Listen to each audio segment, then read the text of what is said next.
오늘 어버이 주일 예배로 드려지고 있습니다. 복음적 그리스도인들로서 부모님의 사랑과 은혜를 가슴에 담고 효도를 다짐하면서 드리는 예배입니다. 하나님이 처음 사람을 창조하시고 그 창조된 사람에게 가장 먼저 주신 선물이 가정입니다. 가정은 사람이 사람으로 살아가면서 누려야 하는 가장 중요한 가치입니다. 조금 가난하고 힘들게 살아도 가정이 안정되어 있는 삶에는 행복이 담겨 있습니다. 그러나 사회적으로 출세하고 부자일지라도 가정이 안정되어 있지 않으면 행복을 담아낼 수 없습니다. 가정 공동체 안에서 서로를 향한 고마움, 감사가 넘치는 가정이라면 정말 축복이다 싶습니다. 부부가 서로에게 감사하고 부모님이 자식에게 고마워하고 자식이 부모에게 감사하는 것 말입니다. 가족이 함께 살아가면서 서로에게 고마움을 상실한 가운데 원망을 하면서 살아간다면 안타까움이니 행복일 수 없습니다. 우리 복음적 그리스도인들은 감사로 삶을 살아내야 하니 복음적 그리스도인들이 범사에 감사하며 사는 것은 하나님의 원하심이요 하나님의 뜻입니다. 데살로니가전서 5장 18절은 범사에 감사하라, 이것이 그리스도 예수 안에서 너희를 향하신 하나님의 뜻이니라 했습니다. 여기 범사에 감사하라 하셨을 때 이 범사는 모든 환경에서의 감사이기도 하지만 사자굴 앞에서 감사하는 다니엘처럼 감옥 안에서 감사했던 바울과 실라처럼 모든 상황 속에서 감사이기도 하지만 또 하나 누구에게나 대상의 의미가 있습니다. 자신을 죽이려는 사울 앞에서 끊임없이 하나님을 인정하고 그 사울을 사랑하고 감사했던 다윗처럼 가족 중에 나와 관계를 맺고 있는 사람 중에 마음에 드냐 들지 않느냐 이러한 접근이 아니라 감사를 보고 고마움을 말할 수 있다면 이것이 바로 축복이고 또 그 감사가 우리네 삶을 풍성하게 하고 복을 만들어내는 경우가 됩니다. 오늘 함께 읽은 말씀에는 노아의 가정에 있어졌던 한 사건이 소개되고 있습니다. 노아 홍수가 끝이 나고 시간이 흐르면서 땅은 정리되었고 사람들은 점점 늘어나게 되었습니다. 아버지 노아는 포도농사를 지었습니다. 아담의 선악과 사건 이후 이마에 땀을 흘리지 않고는 먹고 살 수 없게 되었기 때문입니다. 노아가 포도농사를 지었다는 말에서 볼 수 있는 부분이 무엇입니까? 농사하는 아버지 노아이니 아버지로서 아버지입니다. 가족들을 가슴에 담고 그 가족들을 위해서 수고하는 아버지 말입니다. 여러분은 부모의 수고를 인정하십니까? 모든 사람 안에는 부모의 수고, 부모의 사랑, 부모의 땀, 부모의 피와 눈물이 담겨 있습니다. 저절로 피는 꽃도 없고 저절로 성장하는 자식도 없습니다. 자식은 부모의 피와 눈물을 먹고 부모의 희생을 바탕으로 성장하는 것입니다. 한 부모가 10자식을 거느려도 10자식 한 부모 섬기지 못한다는 옛말이 있습니다. 왜 이겠습니까?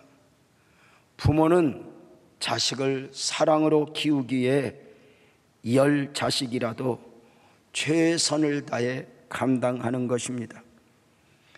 그러나 자식은 돈으로, 계산으로, 형편으로 부모를 섬기려 하니 10자식이 한 부모를 섬기지 못할 뿐 아니라 그 부모를 짐으로 느끼게 됩니다. 자식이 아무리 많이 배우고 성공을 하였다 한들 부모 마음을 어찌 다 헤아려 알 수 있겠습니까? 부모님과의 관계에서 성도님들에게는 어떤 기억이 있으십니까? 한 여성분이 자신의 아버지와 관련된 여고 시절의 이야기를 적어 라디오 프로그램에 보낸 내용이 있어 소개합니다. 고등학교 시절 학교에서 오는 길에 버스 정류장에서 친구들과 함께 수다를 떨고 있었다. 그때의 누군가가 자기 이름을 부르는 소리에 언뜻 돌아보니 버스 운전을 하시는 아버지가 정류장에 서 있는 딸을 발견하고는 반가운 마음에 운전석에서 소리 높여 딸의 이름을 불렀던 것이다. 순간 딸은 운전한 아버지가 창피한 마음이 들고 말았다. 딸은 아버지가 버스 운전을 한다는 것에 부끄러움을 느끼면서 친구들에게 아버지 이야기를 하지 않았던 바이다. 딸은 아버지 부르는 소리를 듣지 못한 것처럼 친구들과 계속 수다를 떨었고 버스는 그대로 갈 길을 갔다. 그리고 얼마 지나지 않아 또 한 번의 사건이 있었다. 학교 친구들과 수업을 마치고 함께 극장을 가기 위해 버스를 탔다. 타고 보니 자기 아버지가 운전하는 버스였다. 친구들과 함께 버스를 타는 순간 아버지가 운전대에 있는 것을 보고 얼굴이 달아올랐다. 순간 탈 수도 없고 내릴 수도 없이 엉거주춤한 상태에 망설이고 있는데 운전석에 계신 아버지가 이렇게 말씀하셨다. 학생, 거기 서 있으면 위험하니 빨리 안으로 들어가세요 였습니다. 아버지가 딸을 모르는 척 해 주었던 것이다. 그날 저녁 딸은 아버지 얼굴을 차마 볼 수 없어서 일찍 자는 척을 하고 이불을 뒤집어 쓰고 있었다. 늦은 시간 퇴근하신 아버지가 딸의 방 안으로 들어오셨다. 그리고 머리에 손을 얹으시고 나지막히 말씀하셨다. 너에게 자랑스러운 아빠가 되지 못해서 미안하다. 그러나 나는 너를 위해서라면 무엇이든지 할 수 있다. 너만 괜찮다면 아빠 볼 때마다 모르는 척해도 된다. 그래도 아빠는 너를 사랑한다. 미안하다, 사랑하다 하시며 방을 나가셨고 그만 딸은 이불 속에서 통곡하며 울었답니다. 그 후 아버지는 하늘나라 가셨고 자신도 어느덧 엄마가 되어 하늘나라에 가신 아버지께 죄송한 마음에 편지를 썼다는 것입니다. 자식을 향한 부모의 마음을 아십니까? 부모는 어떤 상황에서도 자식을 부끄러워하지 않습니다. 부모는 자식이 생선을 달라 하면 절대로 뱀을 주시는 분이 아닙니다. 부모는 자식이 떡을 달라 하면 절대로 돌을 주시는 분이 아닙니다. 부모는 자신이 능력이 없는 가운데 언제나 자식에게 최선을 주신 분이십니다. 혹시 나는 부모님에게 받은 것이 없다고 원망하고 계신 분이 있으십니까? 그럼에도 자신의 능력 안에서 언제나 더 많은 것을 주시고 싶으셨던 부모의 마음을 아시겠습니까? 혹시 부모의 직업이, 부모의 외모가 마음에 들지 않는다 하셨던 분 있으십니까? 여러분의 부모들은 어쩌면 대학은 그만두고 가정 형편상 초등학교도 졸업하지 못한 분들도 있었을 것입니다. 그 실력으로, 그 부족함으로 자식들인 저와 여러분을 책임지고 양육하신 것입니다. 힘들고 지쳐 몸에 병을 담고 딸마다 진통제, 소화제를 드시면서 수고의 땀을 흘리시던 분들입니다. 온몸의 통증으로 끙끙 앓며 잠을 주무시지 못했으면서도 언제나 먼저 일어나 자녀들의 아침 식사 그리고 도시락을 준비하시던 분들이었습니다. 자식을 둔 부모는 강해야 하고 억척이어야 했습니다. 강해서 강한 것이 아니라 강해야 하니 강한 것이었습니다. 그 옛날 배우지도 못하신 부모님들이 자식을 위해 모든 것을 쏟으셨으니 물려받은 땅도 얼마 되지 않는 가운데 그 많은 자식들을 포기하지 않고 어떻게 키워내셨는지 돌이켜보면 그야말로 기적 중에 기적인 것입니다.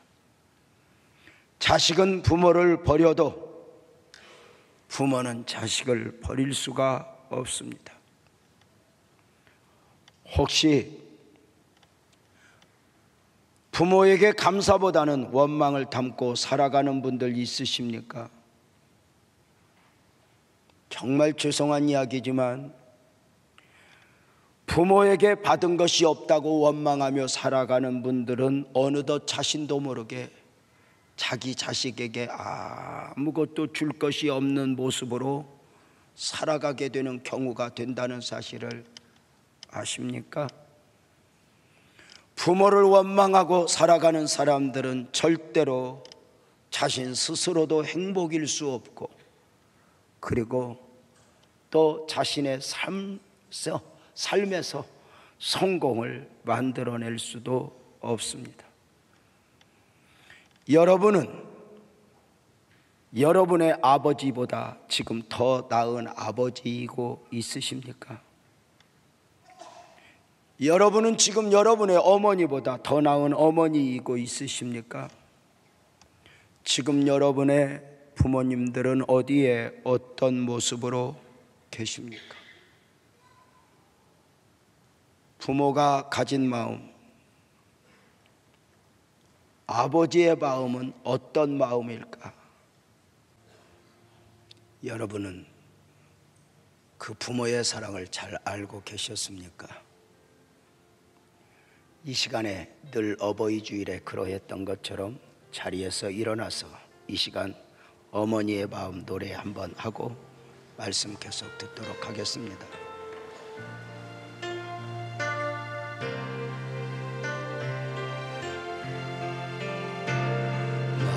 실제로 날 잊으시고 길을 채라 낮으로 애쓰는 마음 심장이 많은 자리 나라이시며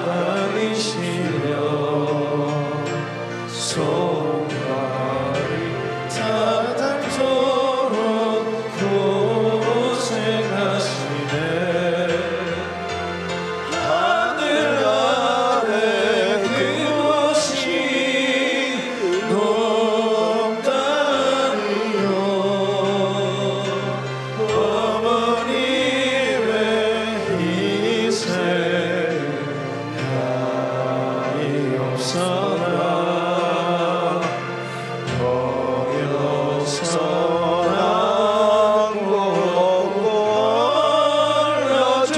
지시고 살아서 눈이 되어 기다리는 나를 쌓 그릇에 쌓 자식 생각에 고시저 이마 위에 주님이 가득 땅 위에 그것이 높다리요 어머님의 정성을 지으려라 사랑의 마음속에 온가지 소원 어머니의 마음속에 오직 한 가지 아낌없이 일생을 자식 위하여 살과 뼈를 깎아서 다지는 마음 인간의 그것이 높다리요 어머님의 사랑은 없어요라. 자리에 앉으시기 바랍니다.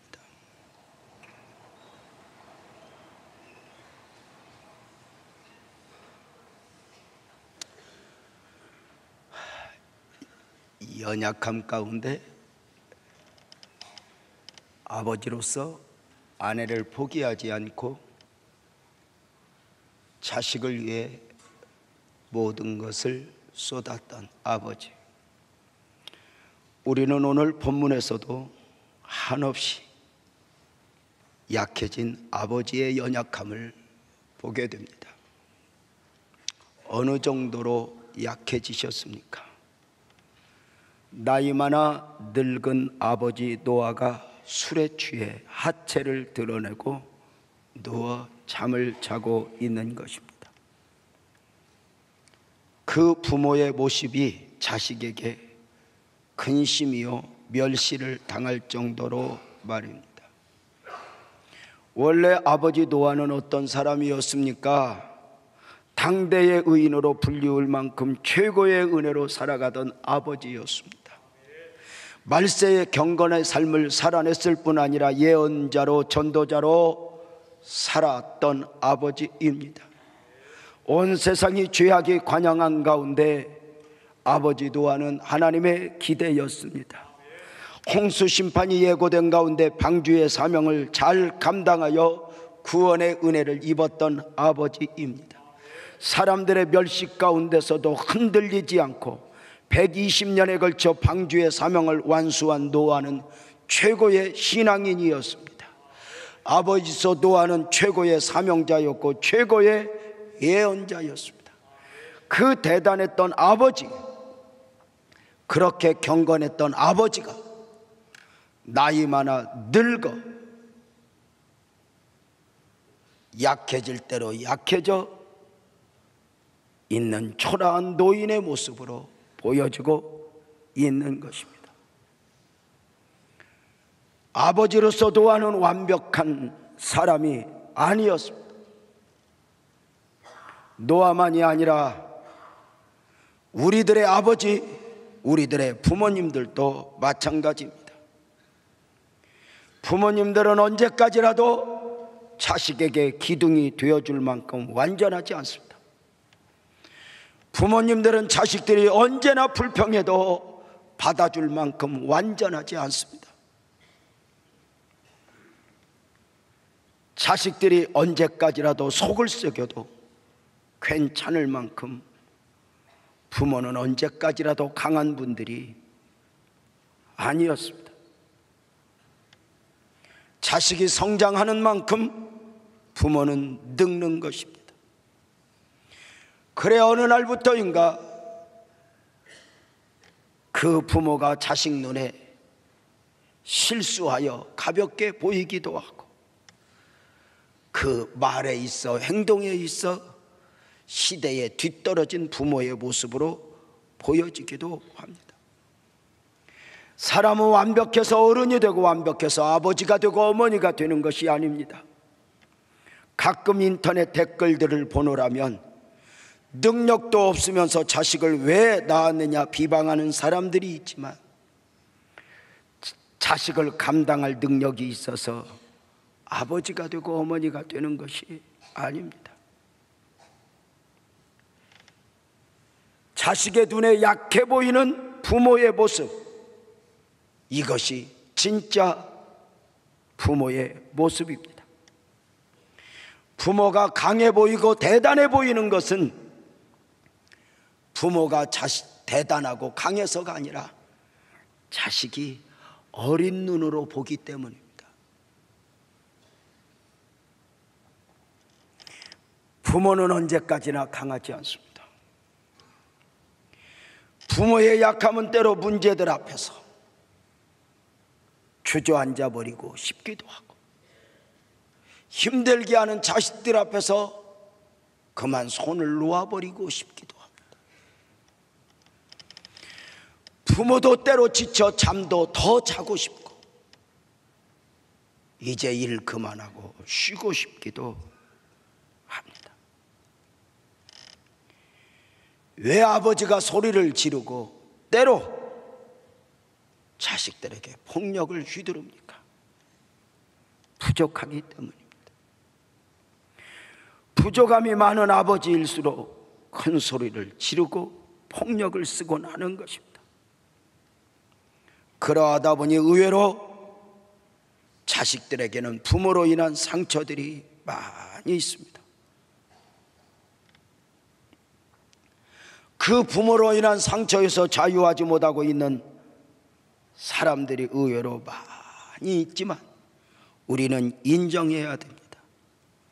내 아버지, 내 어머니, 부모님은 결코 완벽한 분이 아니었습니다.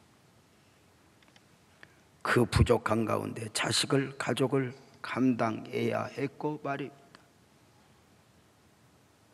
여러분의 어머니는 어쩌면 꽃다운 18, 17에 시집을 가서 자신도 아이인데 선택의 여지 없이 어미 노릇을 해야 하는 경우도 있었습니다. 그 부모가 대학을 나왔습니까? 그 부모가 물려받은 것이 있습니까? 하나님이 왜 이 땅에 완벽한 사람이 어디 있겠습니까? 하나님 마음에 합한 사람이라 인정을 받았던 다윗도 아버지로서 완벽했습니까? 아니요. 믿음의 조상 아브라함은 완벽했습니까? 이삭은 완벽했고 야곱은 완벽했고 모세는 완벽했습니까? 이 땅에 완벽한 부모는 없습니다. 여러분의 목사도 완벽해서 목회를 하는 것이 아닙니다. 목사로서 저는 늘 목회를 하면서 한계에 부딪히곤 합니다.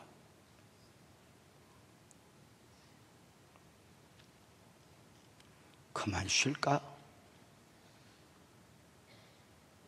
그러나 또 일어나고 일어나야 하니 일어나는 것입니다.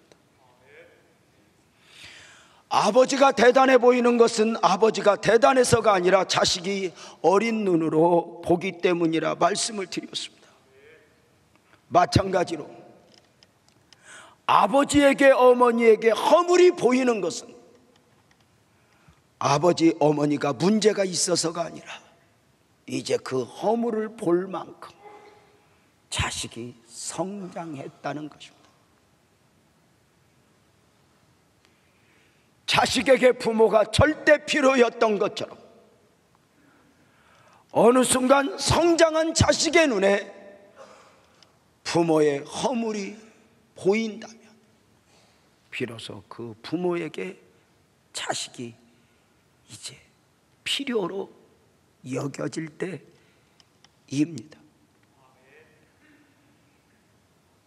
옛말에 어른은 한 번 되고 아이는 두 번 된다는 말이 있습니다. 사람이 나이마다 늙어가면서 아이가 되는 것입니다.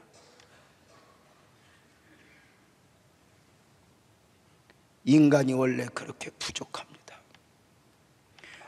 그럼에도 그 부모의 부족함이, 그 부모의 허물이 자식에게 존경받지 못할 이유가 되어서는 안 되는 것입니다. 부모님은 부모라는 이유 하나로 자식에게 존경을 받아야 할 대상입니다.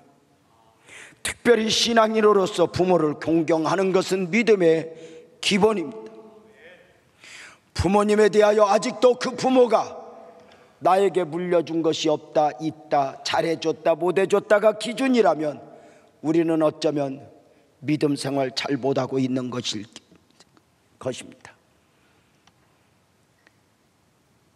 비록 실수와 허물이 많았던 부모님, 부족했던 부모님이어도 자식의 가슴에는 언제나 공경과 사랑이어야 합니다.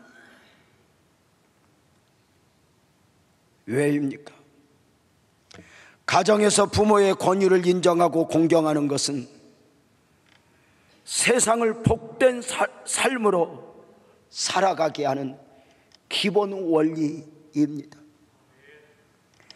가정에서 허물이 많지만 부모의 연약함 가운데서도 부모를 공경할 줄 아는 자녀들이 나중에 학교에 가면 학교 선생님의 권위를 인정하고, 직장에 가면 직장 상사의 권위를 인정하고, 국가에 대한 권위를 인정하면서, 그리고 나아가서는 하나님의 권위에 복종하면서 자신의 행복을 만들어 내는 것입니다.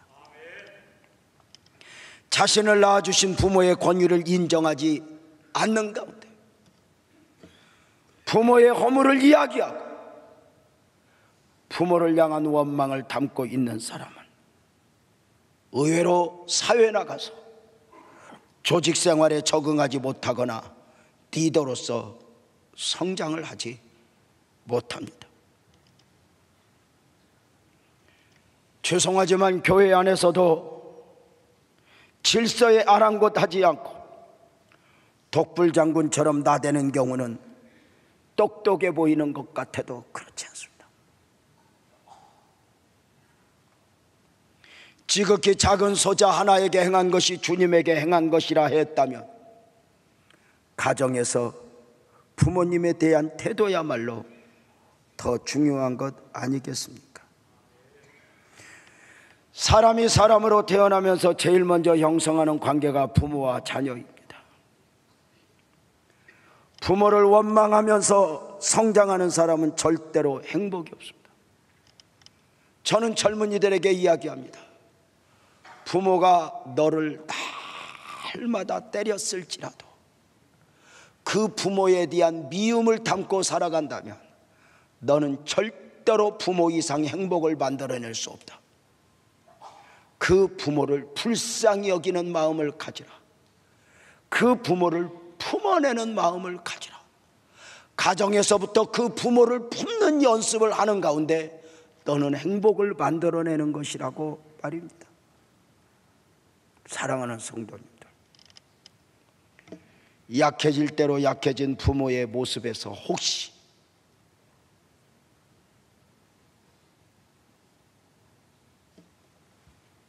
빚진 모습으로 빚을 진 자녀로서 자신은 느껴지지 않습니까? 지금 여러분의 부모님은 어디에 계십니까? 혹시 아무것도 해드리지 못했는데 천국에 가신 것은 아닙니까? 가정은 작은 사회이고 작은 학교이고 작은 교회입니다. 가정에서 복을 쌓고 복을 만들어낼 수 있어야 합니다. 산호라면 성경적으로 표현하면 심는 대로 거둔다이고, 그저 세상 말로 하면 인생은 저금이다 싶습니다. 용서도 저금하고 사랑도 저금하여 나중에 다 돌아오는 것입니다. 여러분은 가정에서 복된 자녀와 어리석은 자녀의 삶이 있다면 선택은 무엇이겠습니까? 오늘 본문 이야기를 좀 더 하겠습니다. 홍수 심판이 마무리되고 시간이 흐른 가운데 아버지 노아가 포도농사를 지었다 했습니다. 포도농사가 잘 되어 아버지 노아는 포도주를 담았습니다. 어느 날 노아는 포도주를 마시고 잔뜩 취하여 하체를 드러내고 아주 흉한 모습으로 널브러져 잠을 자고 있었습니다. 이 모습을 노아의 세 아들 셈과 함과 야벳 중에 함이라는 아들이 보게 되었습니다. 아버지의 허물을 보게 된 함이라는 아들은 분노했습니다. 아버지가 저러면 안 되지. 밖에서는 아버지가 의인인 줄 알아. 밖에서는 아버지가 대단한 줄 알아. 그런데 우리 아버지 저러시면 안 돼. 분노한 가운데 두 형제 셈과 야벳에게 가서 아버지 허물에 대하여 알려주었습니다. 그 알려줌에 대하여 우리가 성경을 좀 더 자세히 주목할 필요가 있습니다. 지금 우리가 가지고 있는 이 개역개정 성경은 그냥 알려주었다고 표현하니 창세기 9장 22절입니다. 가나안의 아버지 함이 그의 아버지 하체를 보고 밖으로 나가서 그의 두 형제에게 알렸다고 말입니다. 그러나 이 성경 전에 개역 한글 성경은 그대로 강조한 바가 있으니 개역 한글로 읽어보면 가나안의 아비 함이 그 아버지 하체를 보고 밖으로 나가서 그 두 형제에게 고하매 이렇게 말합니다. 이 고했다는 표현이 무엇인지 아십니까? 나쁜 의도를 가지고 전하여 준 것이니 이 강단에서 표현하기 힘들 정도의 흉한 용어, 씹었다는 말입니다. 셈 야벳 내 말 좀 들어봐. 아버지 요새 왜 저러냐? 저 노인 왜 저러냐? 죽을 때 된 거 아니야? 야, 아버지 완전 이중인격자다. 밖에서는 의인인 줄 알아. 근데 왜 아버지 저렇게 술을 마시고 누워있는 거야? 진짜 나 아버지 싫다. 그렇게 알려주었는데 함으로부터 아버지 허물을 전해들은 셈과 야벳은 어떻게 했습니까? 창세기 9장 23절에 보면 셈과 야벳이 옷을 가져다가 자기들의 어깨에 베고 뒷걸음쳐 들어가서 그들의 아버지의 하체를 덮었으며 그들이 얼굴을 돌이키고 그들의 아버지의 하체를 보지 아니하였다라고 말을 합니다. 셈과 야벳이 뒤로 서서 뒷걸음쳐 갔던 이유가 무엇입니까? 아버지 허물을 스스로도 보지 않기 위하여 노력했던 것입니다. 내가 안 볼 거야. 아버지 허물을 인정하는 것입니다. 그런데 이 그림을 지금 잠깐 보면서 여러분에게 느껴지는 바가 무엇입니까? 이 사건은 어느 날 한 번의 사건이 아니라는 것입니다.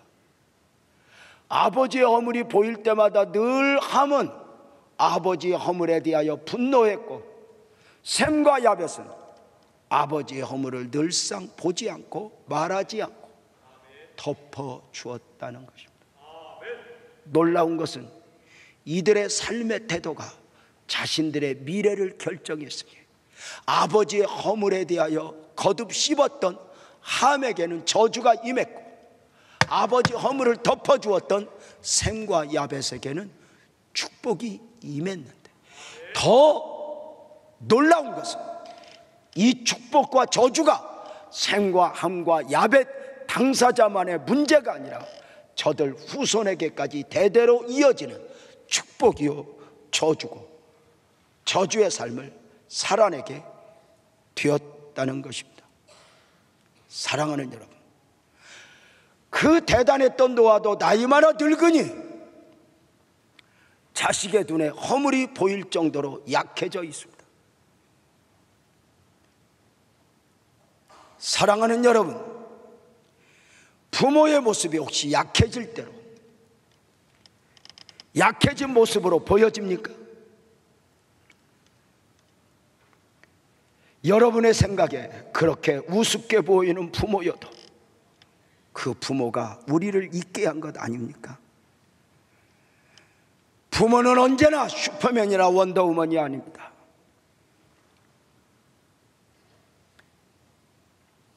여러분은 어떤 자녀이고 있습니까? 효도는 또 하나의 신앙적 표현입니다.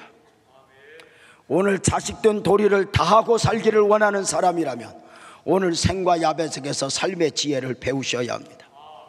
생과 야벳이 왜 아버지의 허물을 보지 않고 뒷걸음쳐 들어가서 아버지의 허물을 덮어주었습니까? 이것이 주 안에 있는 성도들, 저와 여러분의 모습이어야 하기 때문입니다. 너희가 이러해야 한다는 것입니다. 왜 생과 야벳은 아버지의 허물을 보지 않기 위하여 노력했습니까? 자신도 약하기 때문입니다. 의도적으로 보지 않은 것입니다. 부모가 언제까지나 강하지 않습니다. 참 산호라면 어느 순간 이렇게 나이를 먹나 싶은 건 옛날 부모들, 우리 나이 많은 형님들, 누님들 이렇게 밥을 먹으면 옛날 우리 누님이 그냥 밥을 먹으면 좀 깨끗하게 먹었으면 좋겠는데 입에 그냥 몇 개를 묻히고 왜 저러신가 그랬는데 어느 날 나도 그래. 이게 사람이 나이를 먹으니까요, 죄송한 표현이지만 밥풀떼기도 나를 우습게 알고 안 떨어져 붙어서. 젊을 때는 밥풀떼기 이거 붙으면 어디 붙었는가 알고 이렇게 했는데 이게 붙어있는 걸 몰라. 이거래 밥을 먹으면 애들이 아빠는 왜 밥풀을 닦으면 그쪽 말고 또 이쪽이에요. 인생이 그래. 밖에서는 대단한 모습이여 꿈이지만 사실 가정이라는 게 뭐예요? 서로의 허물을 보면서 그 허물을 덮는 연습을 하면서 용서하면서 복을 만들어가는 거거든. 가정은 작은 교회이고 작은 사회이고 작은 학교라고. 그 가정에서 복을 만들어내는 거예요. 이렇게 사랑하는 여러분, 이 가족이 함께 살아가고 부모가 나이 많은데도 함께 계셔주는 것 얼마나 축복인가 아십니까? 뭐 가족이 있으면 불편하다, 뭐 이렇게 부모가 있어서 힘들다 이런 분들이 있는데 뭘 모르는 것입니다. 이렇게 함께 더불어 산다는 게 얼마나 은혜인지. 제가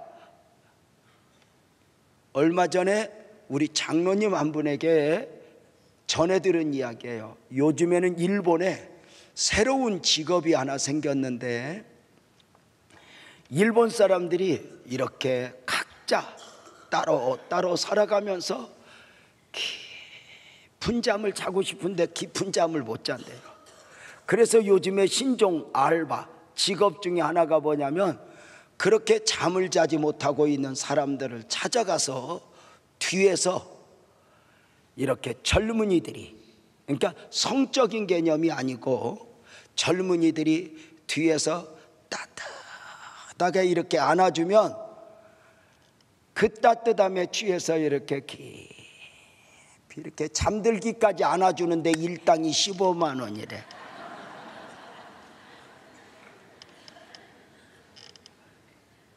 외로운 거야.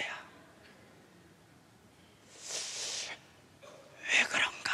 그 이야기를 듣고 생각하니 일본 사람들은 어릴 때부터 남을 불편하게 하면 죄야.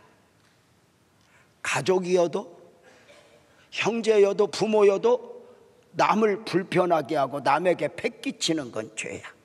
그래서 어릴 적부터 그렇게 훈련을 받아 그렇게 성장하다 보니 자신도 모르게 어느 날부터인가 나도 남이 불편하게 하면 못 참아. 누가 나에게 이거 싫어. 그래서 편한 게 좋아. 그래서 어느 날 살다 보니 자식들은 18이면 성인이 되어 떠나가. 어느 날 배우자도 함께 사는데 저거 자꾸 불편해. 그래서 황혼 이혼하고 따로 살자. 그러다 보니 외로운 거야.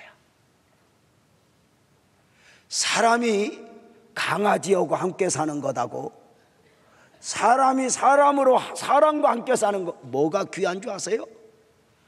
외로운 거야. 강아지가 외로움을 달래주는 것은 그건 껍질이야. 진짜 강아지가 내면의 외로움을 만져줄 수 없어. 사람이 알 수 있어. 그러니까 어릴 적부터 너무 불편한 게 싫다 보니까 외로워서 깊은 잠 한번 못 자. 그걸 이렇게 안아주어야 잠이 온다.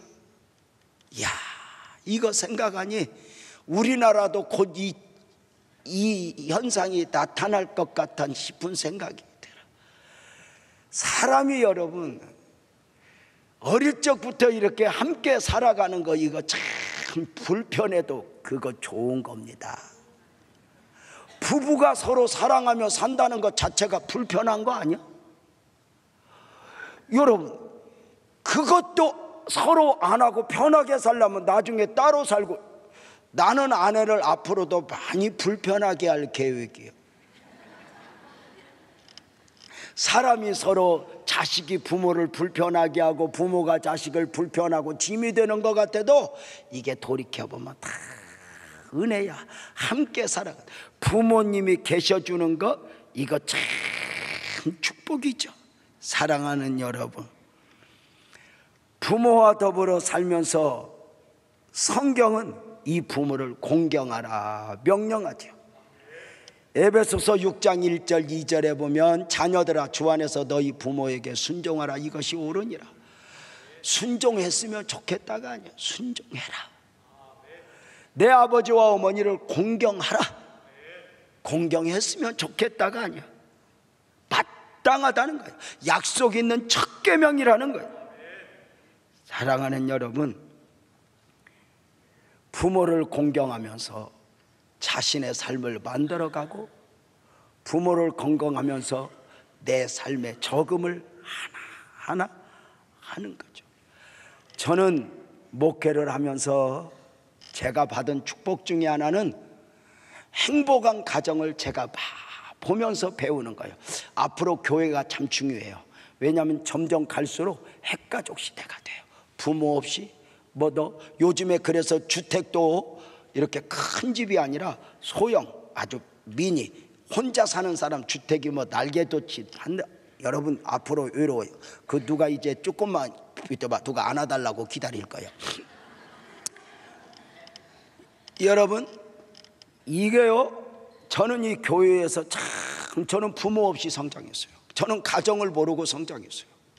제가 목회를 하면서 또 이렇게 교회 안에 살면서 이 교회를 어른들을 통해서 많이 어떻게 사는 것이 행복한 것인가. 저는 배우자에게 어떻게 사랑해야 사랑하는 것인가를 제가 몰랐어요. 그냥 뭐 살면 사는 줄 알았어요. 결혼을 했더니 우리 인생 선배들인 장로님들, 집사님들 삶의 모습을 보는 거예요.